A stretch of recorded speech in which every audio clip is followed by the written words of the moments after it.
Yeah, 1, in the same place, 2, 3, 4, 5, then turn it over again. 1, 2, 3, 4, 5, turn it over again. 1, 2, 3, 4, 5, turn it over again. So you see, the closer I get to the end, the hair kind of starts to curl and pop up a little bit. I think that you really like it. Which is one more point about the hot rollers. If you get clip marks from your hot rollers, when we put the clips on, we clip them on the tip of the roller. No marks at all. As soon as you do this, then you get like little marks in there. So, okay. You tell a client that she has to pay a little extra for her hot roller set because moving that clip over here is the latest thing in think of a country she hasn't been to, like Peru. It's the hottest thing so you got to have it. Now, if you're from Peru, I just use that as an example.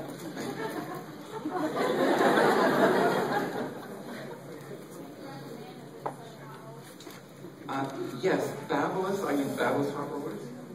That is, they have a multi-pack and then some all big ones. Yeah. Gently rip her hair by its roots now. Now, as I run the brush through her hair, you'll see her hair goes quite straight. But I also like for you to see the form, and this all comes from rolling the hair up. That there are no lines around her face,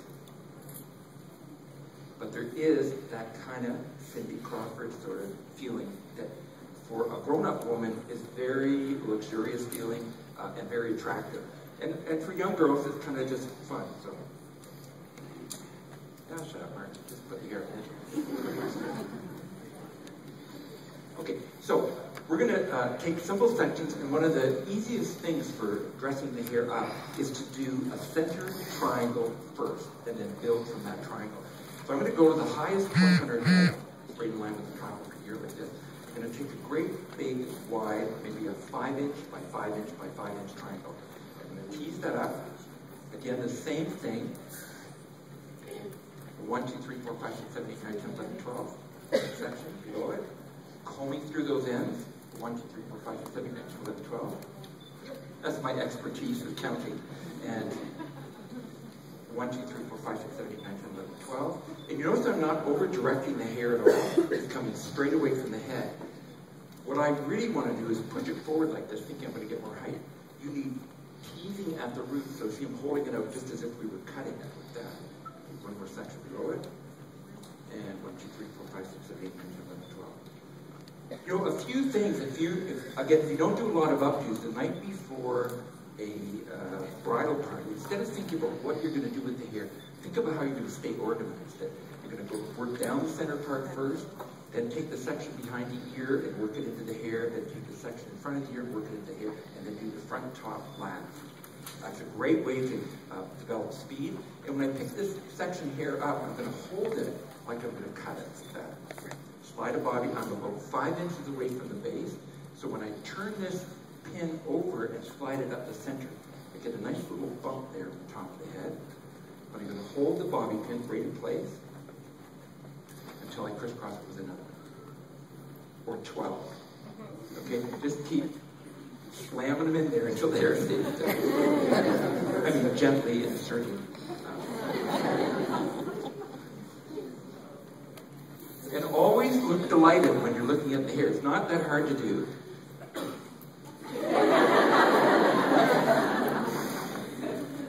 Now, I sometimes make little grunting sounds when I'm working so that it encourages the client, like, oh.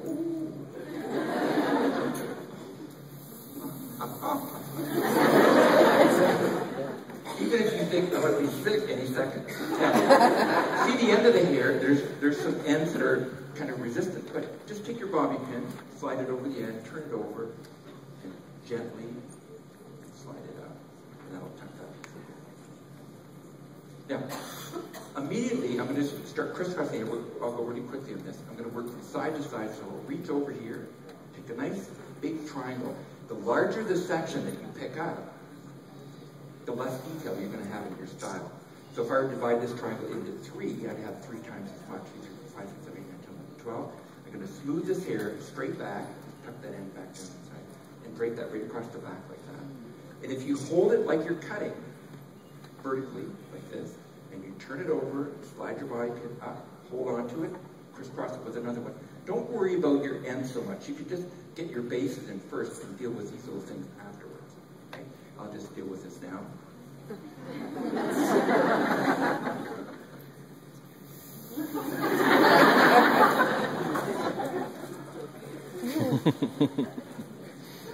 That was not very professional, but okay. So you see how it would just be so normal to put the body pin on straight across the head. Force yourself to think, okay, before I put that pin in, I'm going to grab the hair and stand it up like I was going to cut it. And this is what gives you a nice form when you turn the hair over and slide it in. Okay? Those little ends that pop out, we'll just tuck them on the inside. I always like to eat a sweet roll or a Danish just before I do them.